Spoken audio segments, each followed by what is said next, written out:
What's up, man? So I came in late. Maybe there's nobody listening. Maybe so. I think we ran off all the initial viewers. So do you think this video that was put out solves a lot of problems that the state had? So if you think about some of the digital media that was put out, you have Mhm. a bridge photo, right? The photo never really quite looked right when you saw it. Does it look right? Is it cropped? How much is it cropped? Right? It solves that problem. You clearly now have something that looks like what they had. Right? The metadata on it was from before 2 o'clock. Right? And so I have a phone that's like close to this. Um, it's not the exact model, but what I do know is it takes amazing audio. What I do know is that it fills up a hard drive really fast. I don't know exactly the size of phone that they had there, but it was if it was one of the lower end models, it's 16 gig or 32 gigs. So I mean, if you have it running from 145 to 207, I could see where there is a panic because that phone is completely filled up. All right. And one thing about that phone that I want to point out, you can take a video from that phone without unlocking it. If you think about some of the things that happen in the case, fingerprint reader, very close to the last activity where the fingerprint is not correct. So Where in they theory, if tried. you Yeah. Hmm. start the video, right, which and I've tried this with that something similar, right? Very close as far as experimental goes. You can start the video, fill up the entire like iOS, and the phone starts to behave weird. And you see activity late in the evening, you see activity in the morning. I do think they captured some raw footage there. I just do. I think it's close enough to it, but I think that it's been blended in and it solves a lot of the audio problems that they once were posted online. All the way back 2017, they changed it in 2019 with the audio. You've got sort of this sort of moving walking guy. Think about the problems that this solves for them.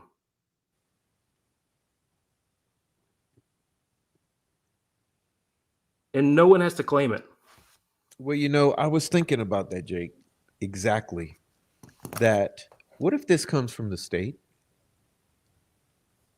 And that's why there's this chicanery.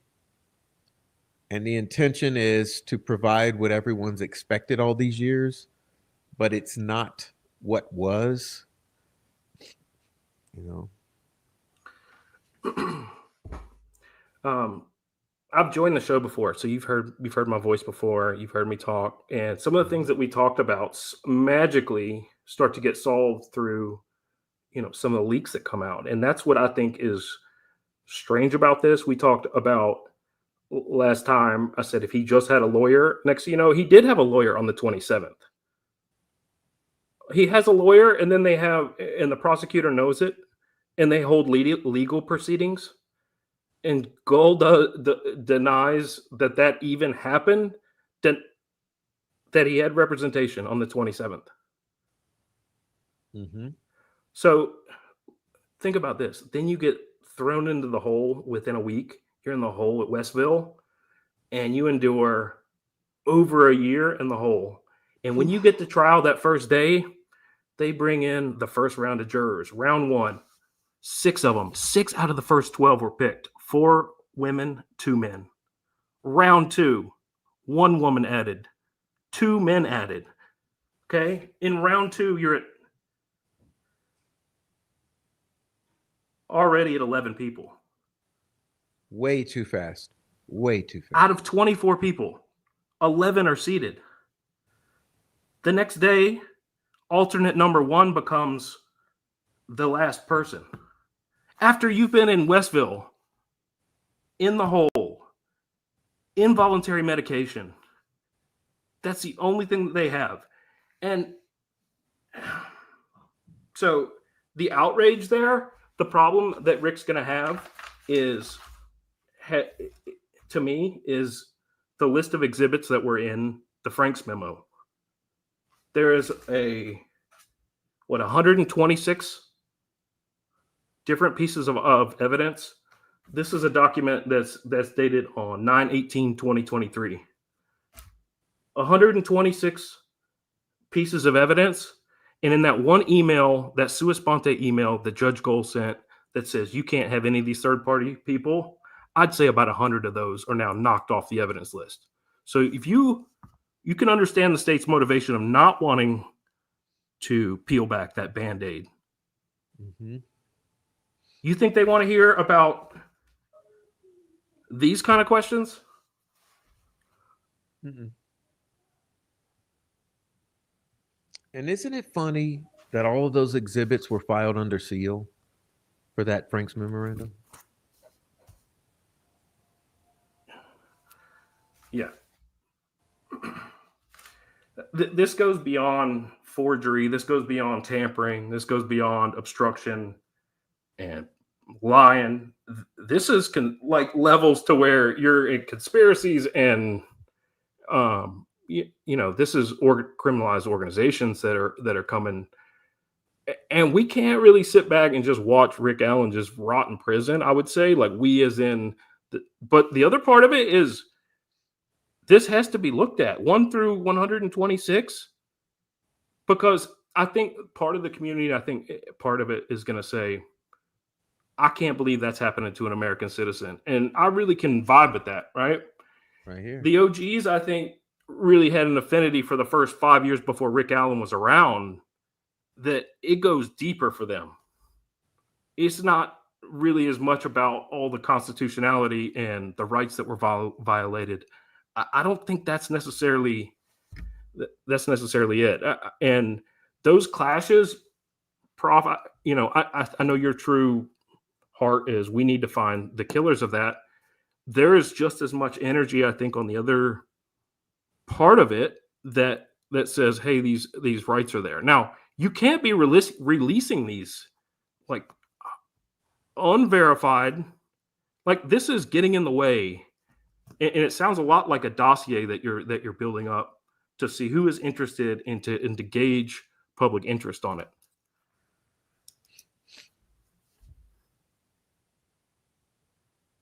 So, within 3 rounds, Rick Allen has a seated jury after being in the hole for that long. And what I think the state is really worried about is the testimony and the rulings. And so you see this delay tactic where we have no transcripts. I would venture to say the deadline that they gave, I bet you they don't meet it. What do you think, Prof? For which one? For the transcripts. Isn't it in June? They've already missed it and asked for an extension. But that was already, everyone already predicted that was going to be what was going to happen. I don't like the way that it's being released. It still feels like it's being. You know what someone said last night, and I think it's absolutely spot on, because I had this intuitive thought about it 24 hours prior to them saying it. They said, Prof, isn't it funny that in the midst of all this noise and drama in the past 2 weeks, that's when they start trickling out piecemeal, waves of these exhibits? And I thought, yeah, it is. Because the way it's coming, it's like drip by drip, while all kind of other noise is happening, rather than just like a comprehensive thing all at once where the public can get hit with it. Is a single thing that they've put out forensically verified? No. Now, see, they will argue it. That's my argument with some of these people. They will say, no, the metadata is legit on that video. But no, I don't agree with it. Remember the old site that you could edit the metadata in those iPhones of that age? You could, right? What is it called? Geez. Let me look it up for you. Maybe you can get into it and start playing with it. Let's see. I forget. But as what far it's as like the microphone on the phone, so I took, I don't know, I think it was like a 2-minute video, and it was like 300 megs. But I'm walking through like Bermuda grass, and I can hear the ristles of the grass that my ear can't hear. If my tennis shoes walking through the grass, and I started walking on the sidewalk, and I started getting in the. I would say the base of that video is probably. I think that it was probably taken from a 6S, the base video. But if you think about the media that they needed to get woven in, right? What they've already shown the public for several years. They saw a bridge guy video.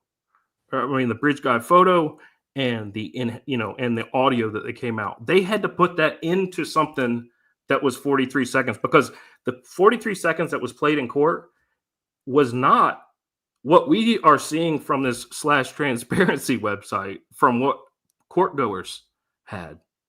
Now, that's a problem. Like, and if it was audio and video that were reviewed back to the jury, what version was that? And where are they now?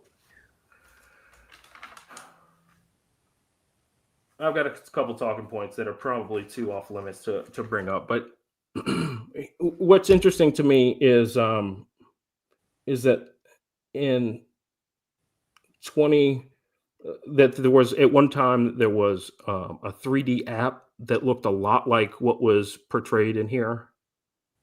Like, what's to explain that? Where people are given input to make a 3D rendering of that day.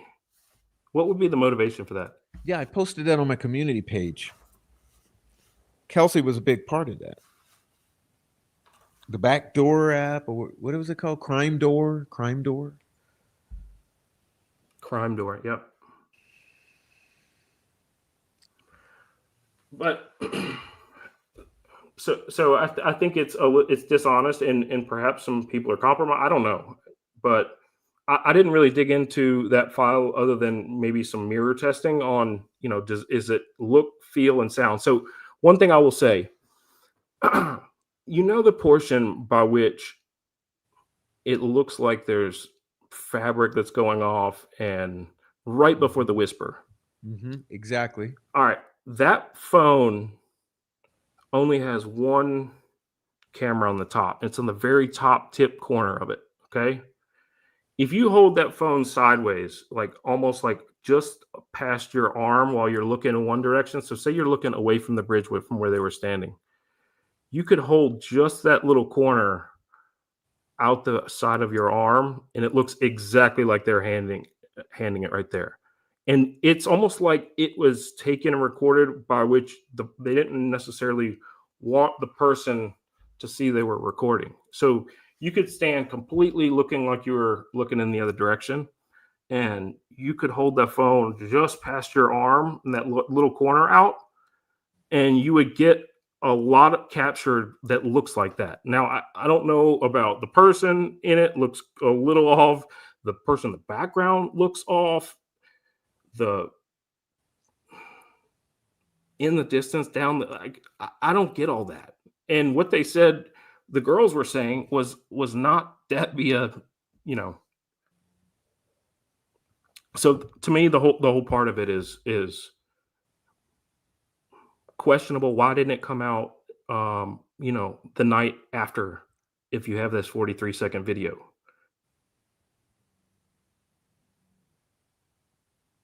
Yeah, I mean, I was thinking, Jake, why didn't it come out in that quality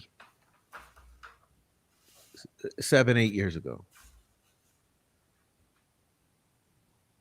It makes you wonder. Did it not exist? I don't know.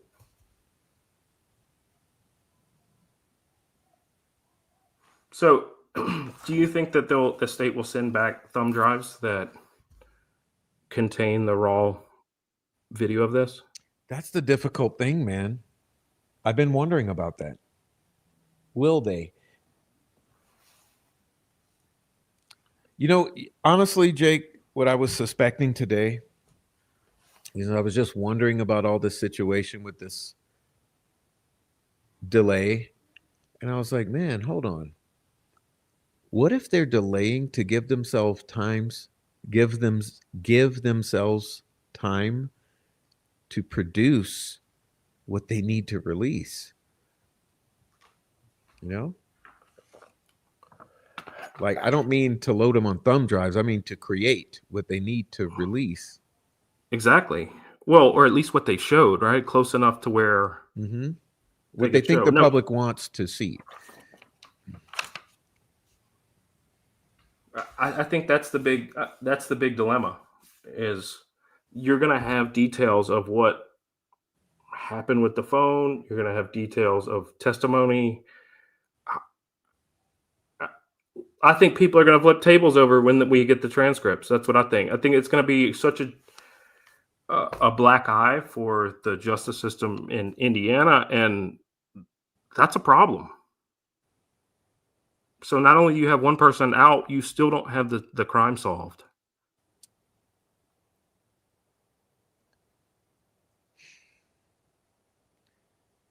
So I mean, they've got to be aware that the entire public is seeing that. You know what I think? I always envision things visually because I'm a very visual person, but I kind of look at them like trying to keep a grip on all of this and losing the grip while it slips away. And to me, I'm seeing in my mind's eye that the state of Indiana is losing the grip on this whole thing.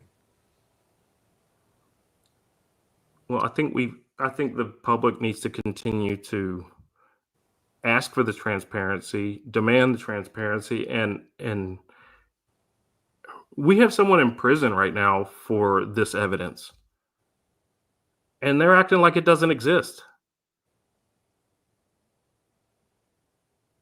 So the notes that I have on the video though is that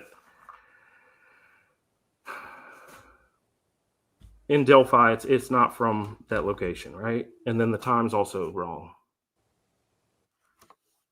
Oh my gosh. Sorry, I have a call. I'm muting it. There you go. Sorry about that. No, but I do think the timeline is going to get much clearer when you get the transcripts. And I don't think like Rick, he's going to have like legal grounds to get a new trial. Like to me, that's what the transcripts are going to bring.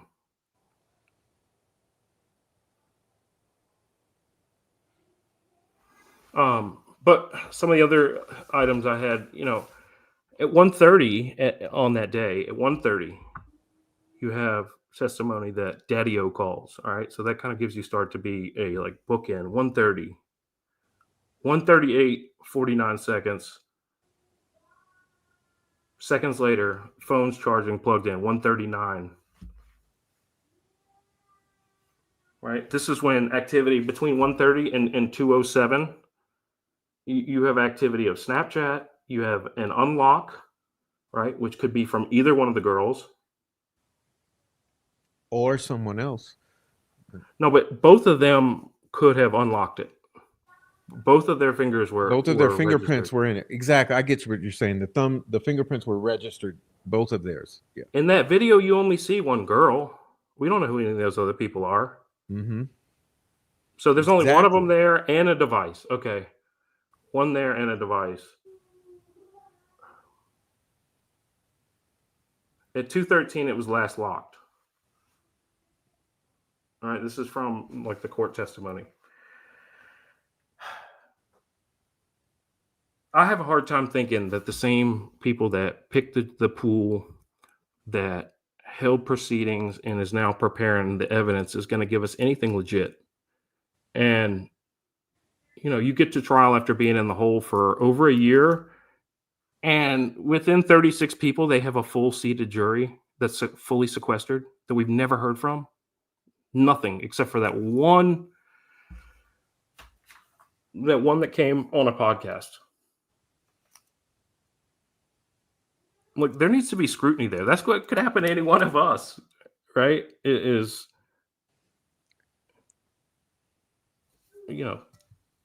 that's suffering. And the fact that Rick is alive, he's tougher than any of us, right? You can go. You think of it when you miss one meal. So think if you had to work through your lunch and you get home that day, the one meal, all right, then you get to go back to life as scheduled. This guy was living in, worse than what we would consider it inhumane for animals. Oh yeah, no, yeah, like a dog pound or something.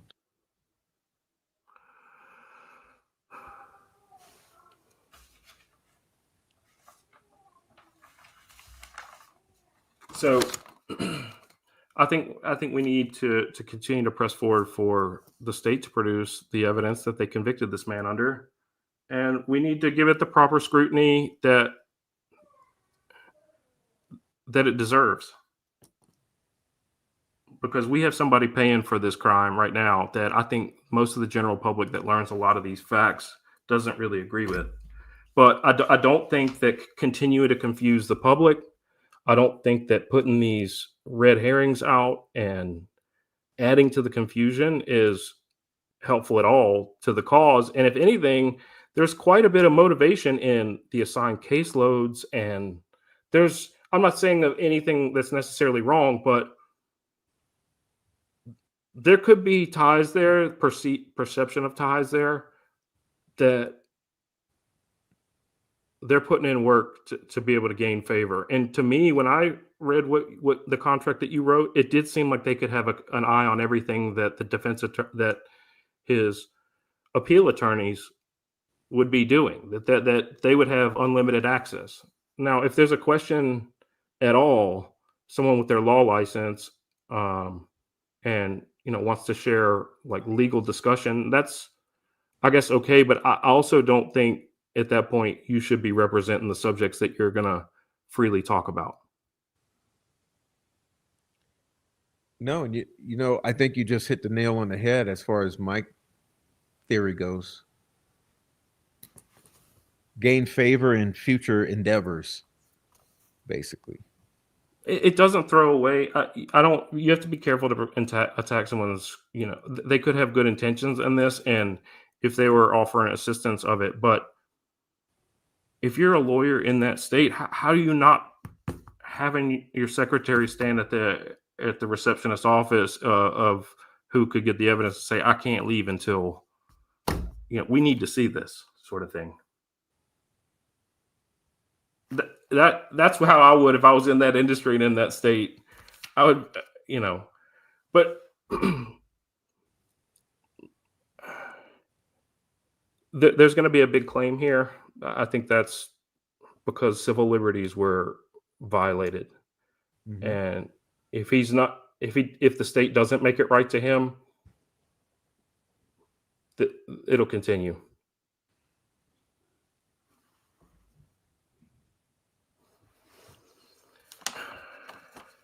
When I think about this case, though, Prof, here's what bothers me the most is that, two girls went missing, and then within the next day, they were found within a perimeter that the men in blue set up themselves. And that just does not ever jive with my mind, is that you go looking for someone, but yet you have a perimeter that they've found within. Yeah, and then those who were searching were not just like random teenagers or ladies from the neighborhood. It was like search and rescue, volunteer firemen, DNR. Well, I saw police officers. I saw at least 4 red helmets. I saw 3 yellow helmets. I saw a water response team truck, a Lafayette Fire Department truck has a trailer behind it, sheriff SUV with the SUV boat from Tippecanoe County. There's a cop there with a beanie and sunglasses. Like, there's people within a couple hundred yards of where they were found. It just doesn't jive with me that you have choppers out there and that they're sticking out. You would have seen them. All right. So that whole thing of from in the afternoon until the next day at noon never jives with me. The other thing is, how is Rick being able to wrangle these two and get them across a running river? to get them across the running river. You're wrangling a 5'4" man's wrangling these two and controlling them without them wanting to get away. Ain't gonna happen. Not the totality of all this. When you see that Lafayette Fire Chief retires on 12/12/2022, I mean, how do you not start to ask these questions when the numbers start to line up like this? Like when you have a lot of these numbers that, if you're not trolling us, how is it lining up like this?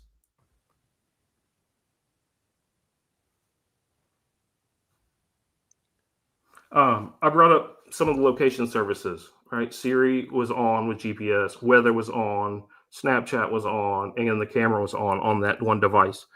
Where is how are we now convicting these people where we're using this kind of thing that shows up at the scene? We don't even know where. Like, if you're an investigator, you have to think, okay, this is so weird here, and they left the phone. Why would they leave the phone?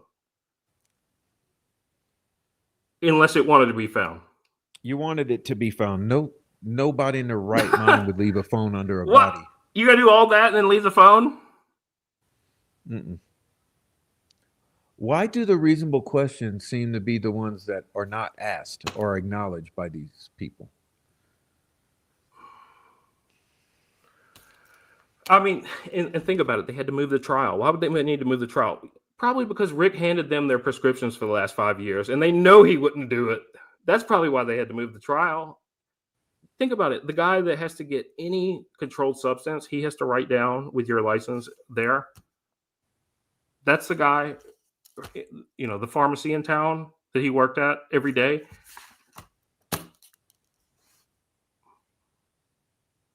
No one saw him there. He's interacting with the small town of 3,000 people every day for 5 years until they threw him in jail. That's the part that always got me the most, Jake. Right there. You're meaning to tell me everybody's going in there to the pharmacy, seeing him. All these, Betsy Blair, Sarah, Rayleigh Voorhees, Everybody. All these witnesses, quote unquote. It's a popular place in a small town. It's a popular place anywhere, but anywhere. I think it was the only one.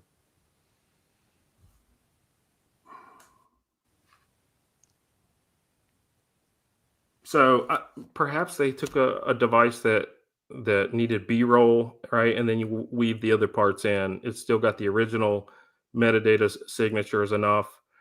I don't know. It can be forensically looked at, but I just don't. You're not going to get a good enough copy produced. I don't see. I mean, are they really going to give it to us?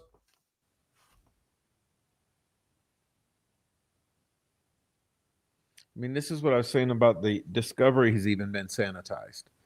So even if whatever,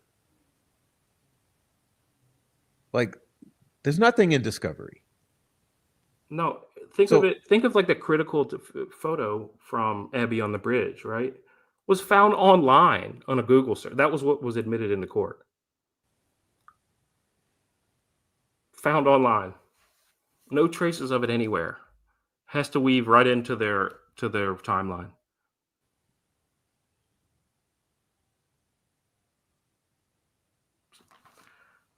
Yeah.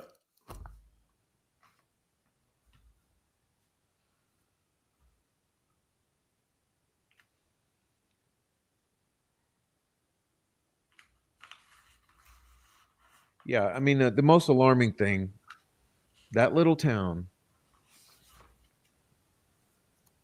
you got a pharmacy where everyone goes at some point or another for years. And these witnesses who literally saw people out there and produced sketches, allegedly, they don't recognize that he's that guy. Seems impossible to me, especially. Go ahead. I was going to say, I know how people, you know how it is with people, man. You could see someone and not see them for 3 to 5 years, and you'll see them and you'll be like, "Hey, I know that guy," and you'll look at them sideways, like you'll be trying to remember who they are or how you know them or where you've seen them.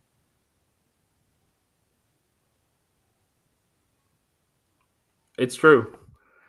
There was a parent that was on one of the soccer teams and was checking out at Costco. He said, "Hey, you don't." It works both ways, in that you can see someone that would check you out like at the store, right? You're going in there every month, and you're like having a sign, and you hand them the ID. Like y'all have at least interacted a few times. You see them at the carnival, and especially the size and look of him. I think that you would remember. No, not a single person or the 50,000 tips that they got had him connected to it. The Yeah, girls are not found, one no tip defensive on the wound, guy. Not one. not one Not defensive one wound. cop put a finger on him. He was off the radar. FBI. Yeah, and when he was talked to, he was cleared. I mean, even Rick was that shocked. Even Rick particular was like narrative daring them. He's had like, "Y'all been are." marked cleared. Remember that one? Yeah. Rick was like, "Y'all really gonna make me go to trial?" Like, I think he was like so sure in that interview. He didn't realize like the trouble and he didn't understand the weave that was getting built around him. He was naive to that fact. He showed up without a lawyer that day. There's tell number one. And by the time he had a lawyer, you can see it was already in motion. There wasn't any stopping it. It was wherever Tobe took you to. That's where you ended up in White County. See, I don't even think he knew that he had a lawyer on the 27th. Not until the lawyer went to visit him. No, he didn't know. But the lawyer was calling anyway because Renfro or whatever they booked him under was not. Right. The lawyer had to do all this other stuff. It was calling the jail and nobody here. The thing is, they knew that. Like, that's the whole point of that document. Lesenby, McClellan, and Diener knew. They did know. Mm-hmm. On the 27th. And yeah, Diener signs off on the safekeeping and then recuses himself. That's on the 3rd. The 4th, goal gets assigned. Like, it was so matter of fact. It was like pinball, in pinball where you get it stuck in the corner where they start bouncing around.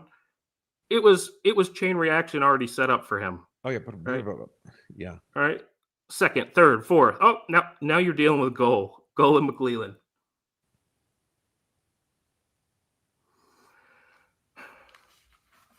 So, and the other thing is, I do think that there's some animosity from people that put a lot of time in. Just naturally, there is some animosity and maybe some sense of jealousy that against people who have seen the discovery. I would guess, because they're holding that over and being like, you failed him, sort of thing. I do think, like, deep down there's some jealousy that they haven't seen. They're so curious about this stuff. They would do almost anything to be able to get, and the sick part is turning that into a content and, making kind of a joke out of it, or spinning kind of the general public's opinions and feelings about it in a way that's nefarious.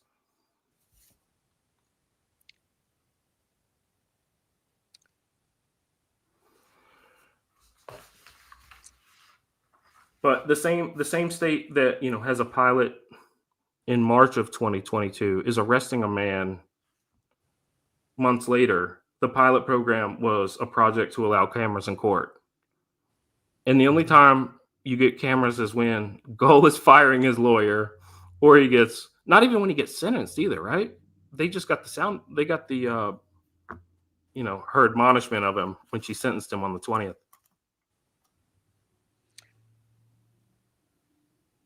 So it was all in secret then.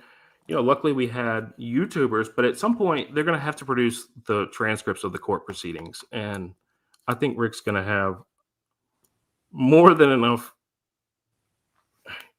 reasons why what just happened um, was unjust. Well, and I'll say this, Jake. Let's the most real I can be about this is a public relations nightmare for the Indiana criminal justice system and everything tied to it. And it's big business too. If you think about, I mean,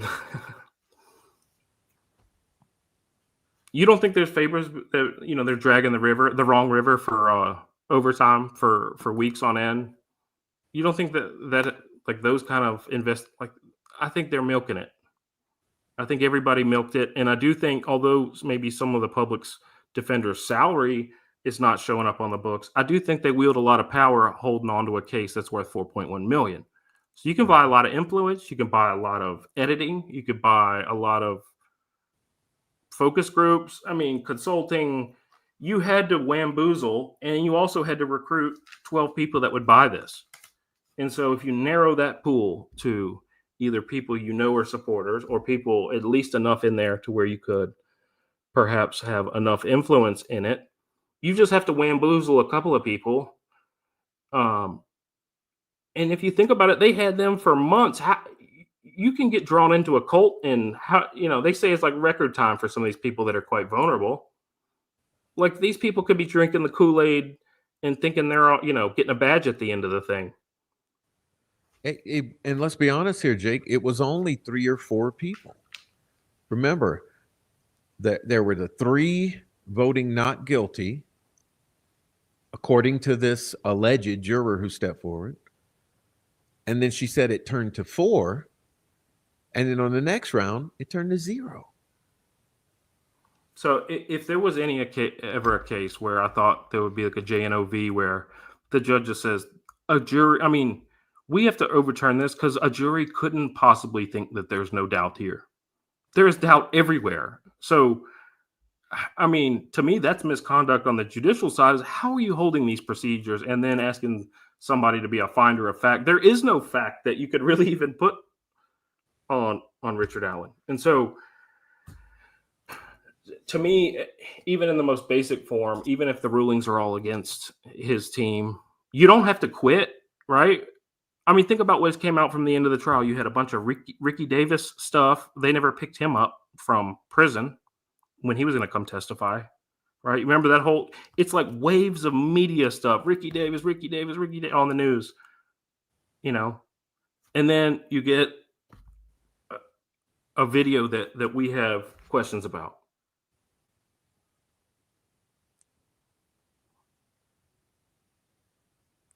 But I'm not coming on I only come on every once in a while. You're not going to hear from me all that often, but it does make you wonder. And I did get a couple of the points out that I wanted to talk about. Trey, I sure would like to hear from you more often. I'm a busy man. Yeah, this is all great points, and they need to be made over and over again. But to me, at this point, if you haven't released the transcripts now, you're hiding it, in my opinion. It doesn't take this long, and perhaps they're weaving it. Perhaps they're weaving it into what has been put out in those podcasts, perhaps, and saying, "All right, how much could we?" Because there is no way we're going to even be able to verify those, other than, did that really go down like that? Exactly.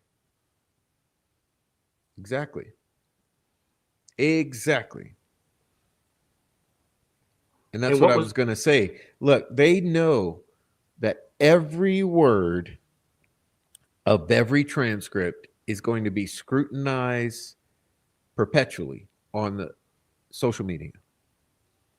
You don't think they're prepared for that?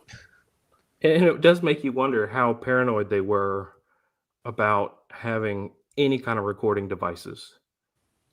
This was worse than TSA body scans, I bet. I bet they had transmitters that were seeing, are there any RF signals that are in? I mean, I would be analyzing the RF signals that were around there if I needed to keep it on the low. And you think about like folks that are in Vegas that are trying to cheat when they know there's 5,000 cameras. They still get away with it. They knew there was no cameras, and what they put on the screen during the trial, we'll never know what's in there. Was it version 1? Was it version 2? Was it version 3? What they give us, is that really what was played? How do you know? You don't. That's a concerning thing about the transcripts for me, especially. And while the trial was going on, Andrea Burkhart put a motion in. You know, she's licensed and on the West Coast, and denied, and you get no appeal. Like the proceedings that occurred that day, they didn't want anybody to talk about, and that evidence was protected to only people they had a strict, tight grasp on, or probably someone they're working with.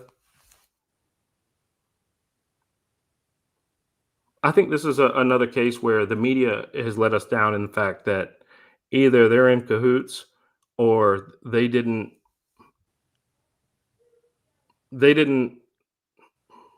think that it was safe enough to be able to report on it.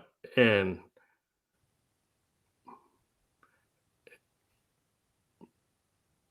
the community around where this crime happened has been messed with in the fact that they're taking tips for something they know is already probably solved. They're able to get one neighbor talking about the other neighbor on a tip line. Think of all of the little stuff that they get just from people calling in. It's like a microcosm of that website where they're probably capturing IP addresses and those basic things that you can get from people visiting or downloading big files on. Oh, and I was thinking about the email addresses. Do you know what you can Oh, do with an email address? yep. But like that's like terrorizing a community though, in the fact that they would be able to monitor quickly if anybody was onto anything and make life really tough for them. Well, that's the thing, Jake. That's my conspiracy theory with the Delphi murders tip line for the first 5 years. Right. You get all the dirt on everybody. Right. Think of the information that you get of like people's inner feelings about how they feel about political people, how they feel about their people that are rats, people, In a town and of what, 3,000 or something? 3,000 people. Send your tips in, everybody. Who do you think, But what hurts to me too is that the same evidence that would exonerate him or put other people in, the bubble, Rick's not even able to use his own accounts and devices to say, I wasn't there.